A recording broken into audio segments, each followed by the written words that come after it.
Hey. I was thinking. And so I wanted to come on here and share my thoughts with you. Today is May 29th. I cannot believe this month is almost over. But it made me think about something that typically happens during the month of May. Every year since 2013, when this month would come around, I would go into this low grade depression. Now I knew why, but it reminds me of a workshop that I just did for an organization, and it was on background emotions. So, background emotions aren't those emotions like joy, anger, fear, sadness, the ones we're used to. It's the ones that sit in the background, the anxiety, the dread, the calm, because they could be good too.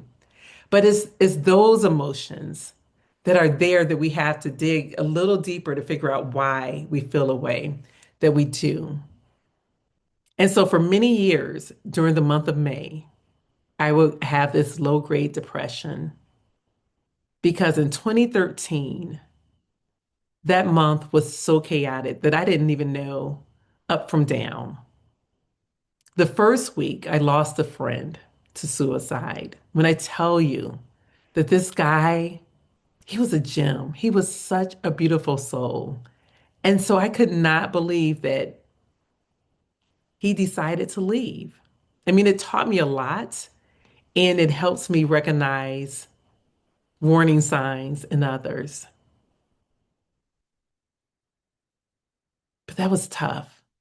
I remember going to the funeral, seeing him lying there in the casket, thinking, like, how could you do this? But he felt the need to be free of whatever was causing the pain here on earth. But no sooner than I left that funeral did I have another catastrophe happening.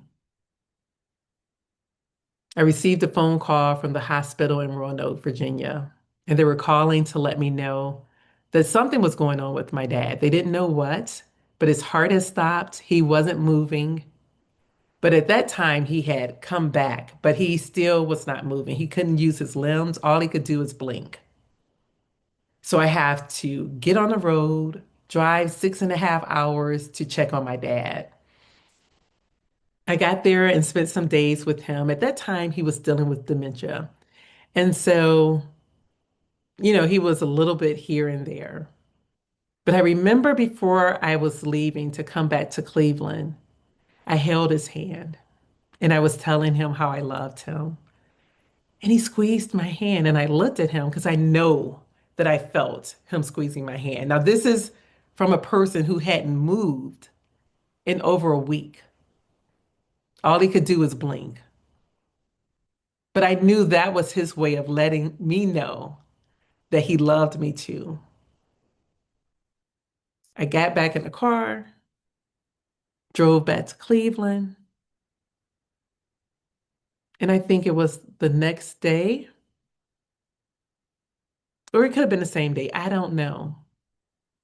But I received a call from my brother letting me know that my other brother had a massive stroke. And basically, he was brain dead, and that I needed to get to Washington, D.C.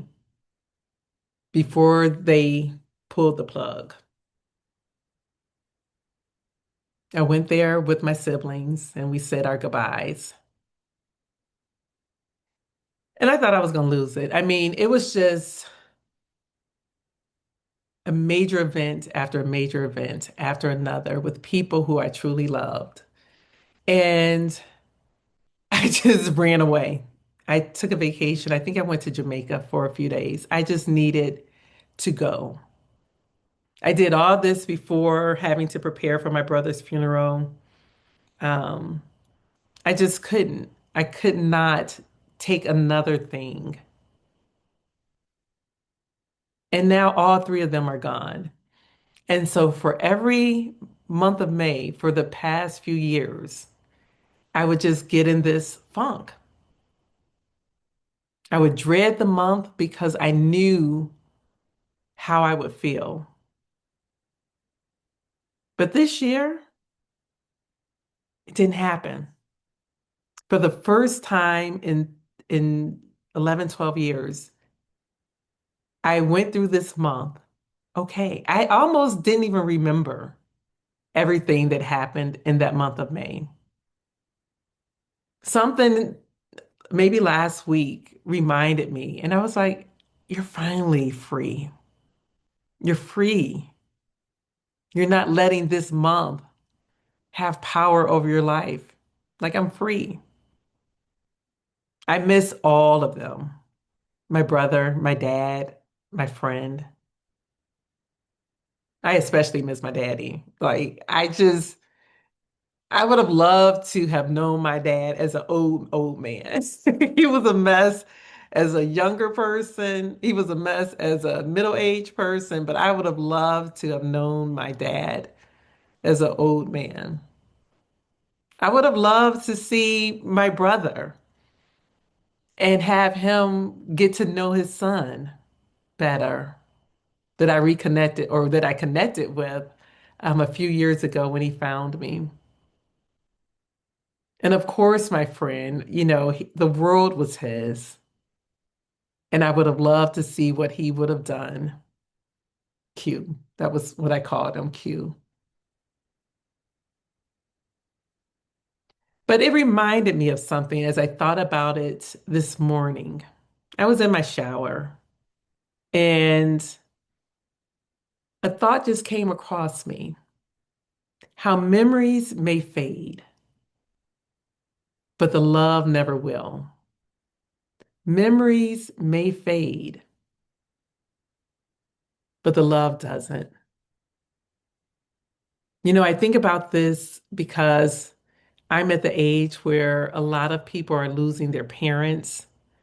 And, I was having this conversation with a girlfriend of mine yesterday because that first year is tough. It's the first year without your mom or your dad for Mother's or Father's Day.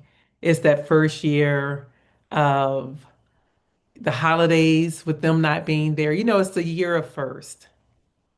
And then I thought, that second year is just as hard because now they are becoming more and more distant. You don't remember what they sound like. You may not remember what they laugh like, what they smell like. Like they're getting further and further away. And the memories, they fade, but the love never will. And so I guess that's what I wanted to come share with you today. I know it's been a minute since I've done a video, but that was on my heart. Yeah, because it gave me a peace. Like, I almost had a little guilt that I did not think about those events when May came around. But it's okay. It's okay because the love is still there. All right. I hope you have a great rest of the day and know that I do miss you. And I know I keep saying I'm going to come back and do more videos, and I'm really trying. I really am trying. And, we just have so much going on. But in the meantime, just know that I love you and that I miss you. And I hope you're enjoying this time of the year. We finally are having some sunny days and warmer temperatures. And so that's always something to put a smile on your face. All right, take care. Bye-bye.